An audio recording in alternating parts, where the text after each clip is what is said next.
Today let's talk about Canberra. Canberra is not only the capital city of Australia, full of government jobs, it is also a hot property market. As of April 2024, Canberra is the second most expensive property market among all 8 capital cities of Australia. From June 2020 to June 2022, Canberra's house price increased by 47% in just 2 years, and that is higher than Sydney's 42% growth.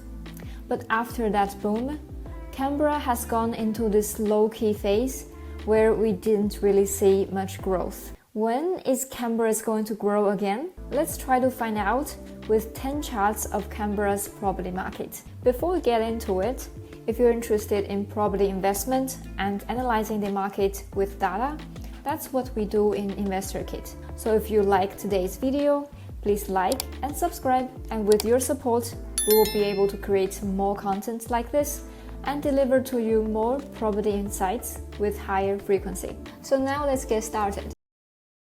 The first chart we see here is the overview of Canberra's market performance. Both price pressure and rental pressure are relatively low, leading to not really impressive price performance in both the sales market and rental market.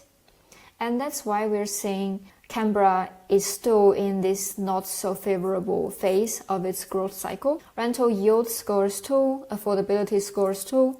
They are both because of the high median price level of Canberra. And while Canberra has the highest personal income level among all capital cities, the median price is still 18% overvalued in Canberra. And that is when we calculate it with 5.5% interest rate. If we calculate it with a 6.5% interest rate, it'll be 26% overvalued. And the only high score here we see is with incoming supply. That means that in most regions in Canberra, the oversupply risk will be very low in the coming few years. And now let's move on to the demographic and economic trends.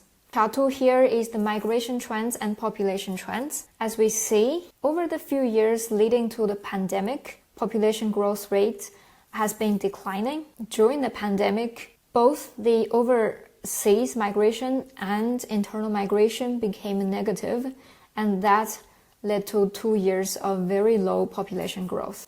But good news is, we're now seeing this strong recovery trend in both overseas and internal migration. Therefore, the population growth is now back to a very healthy level. If this recovery trend continues, we'll be confident that in the coming few years, Canberra's housing demand will be recovering gradually. And now let's have a look at the local economy. The number of job vacancies have declined a bit over the past few months. However, if you look at the level, it is still quite lifted compared to the last decade average. Same thing with unemployment rate. Although it tends to fluctuate, overall the unemployment rate is at the lowest level in more than a decade. So both of these indicators are showing that the local economy in Canberra is much more active than pre-COVID. And this will further underpin the housing demand recovery in the coming years. Now let's move on to the sales market trends. Chart 4 shows the sale days on market and median price. Days on market has increased a lot since 2022,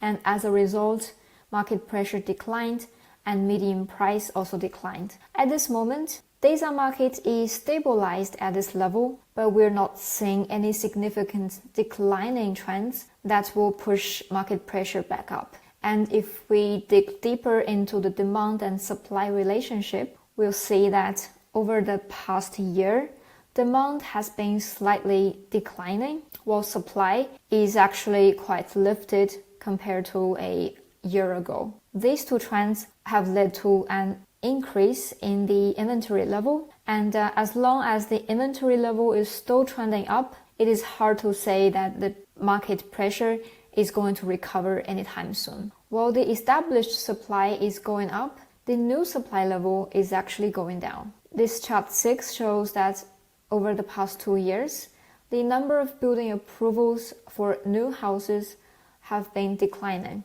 This is a good sign for Canberra because it reduces the oversupply risk of the housing market over the next 1 to 2 years when these new houses are completed and come to the market. Although in the short term, Canberra didn't perform really impressive, the long-term performance wasn't bad at all. Chart 7 shows that both in the past 10 years and in the past 5 years, Canberra's house price growth outperformed the capital city's average. And if we look at the trend lines, we'll see that the outperformance was primarily because of the COVID boom. And now Canberra is in this correction phase where the long-term growth is getting closer and closer to the average level before it gains more strength for the next growth cycle. Now let's have a look at the rental market trends. Over the past year, vacancy rates have been hovering around 1.5 to 2%. If we only look at this period, this vacancy rate looks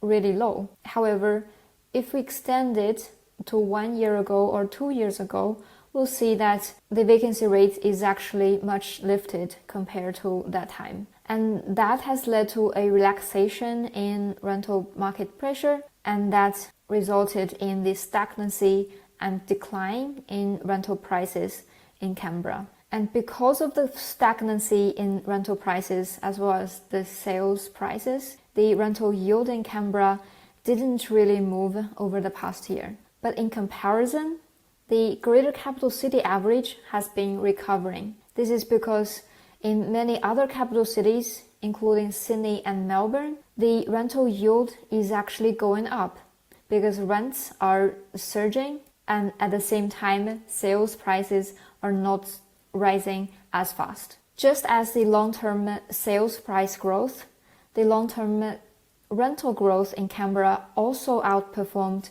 the greater capital city average. However, it is very likely that in the coming 1 or 2 years, the greater capital city average will be catching up quickly with Canberra's trend line, because in many other capital cities, the rental market pressure is still really high. So after examining Canberra's 10 charts of its property market, now we can conclude that the city is not expecting a fast recovery in the next 6 to 12 months. This is because of the low market pressure in both the sales and the rental market. To be specific, in the sales market, we're still seeing increasing supply combined with declining demand, and we're seeing the days on market quite lifted without any significant sign of declining. And in the rental market, we're seeing lifted supply relative to the local housing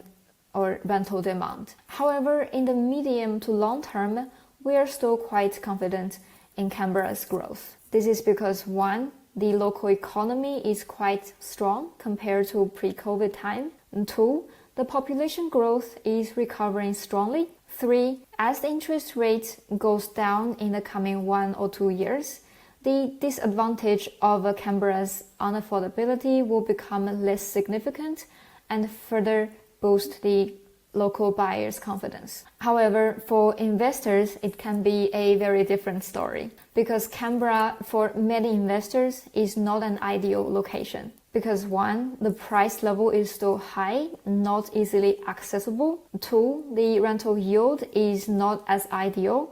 At 3.7%, it is hard to achieve a healthy cash flow. And 3, the land tax in Canberra is much higher than other regions of Australia. So if you are someone who want to balance your capital growth and cash flow, Canberra is not the best place to go. So that was Canberra in 10 charts. If you think it's helpful and want to check more videos like that, check out our channel and the InvestorKit website. And don't forget to like and subscribe. I'll see you next time.